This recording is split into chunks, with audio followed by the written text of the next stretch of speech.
కర్నూలు జిల్లా దేవరకొండ మండలం తేర్నేకల్ కోటగొండ గ్రామాల్లో భారత్ బంద్కు మద్దతుగా ఆందోళన నిర్వహించారు. రైతు వ్యతిరేక చట్టాలను రద్దు చేయాలని, ప్రభుత్వ రంగ సంస్థల ప్రైవేటీకరణను మానుకోవాలని డిమాండ్ చేశారు. ప్రధాని నరేంద్ర మోడీ దేశ సంపదను అదాని అంబానీలకు కట్టబెడుతున్నారని విమర్శించారు.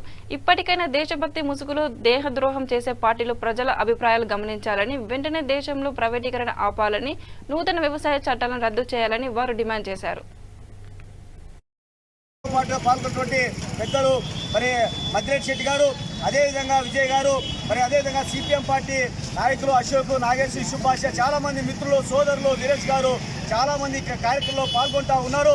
అందరికి కూడా ధన్యవాదాలు తెలియజేస్తూ, మరి భారతదేశంలో స్వాతంత్రం వచ్చిన తర్వాత ప్రభుత్వ రంగ సంస్థలంటే కూడా మరి కూడబెట్టడానికి అప్పుడు నెహ్రూ ప్రభుత్వం కానీ, లేకపోతే ఇందిరాగాంధీ ప్రభుత్వం కానీ, తదనంతరం వచ్చిన అనేక ప్రభుత్వాలు చాలా కష్టపడి మరి అప్పుడున్నటువంటి పెట్టుబడిదారులకు వ్యతిరేకంగా పోరాడి ఇది ప్రజల ఆస్తులు, బ్యాంకులు కానీ, రైల్వేలు కానీ, ఎల్ఐసి లాంటి కానీ రక్షణ రంగంలో రకరకాలైన ప్రభుత్వ రంగ సంస్థలన్నీ ప్రజల ఆస్తులు కాబట్టి ఇవన్నీ ప్రభుత్వ రంగ సంస్థలుగా గుర్తిస్తే మరి దేశానికి ఆస్తులుగా కూడబెడదామనే ఉద్దేశంతో ఈరోజు ఆనాటి ప్రభుత్వాలు కూడబెడితే ఈరోజు నరేంద్ర మోడీ రెండోసారి అధికారులకు వచ్చిన తర్వాత దుర్మార్గంగా మరి ఒక్కోదాన్ని అమ్ముతున్న సంగతి మనందరం చూస్తూ ఉన్నాం.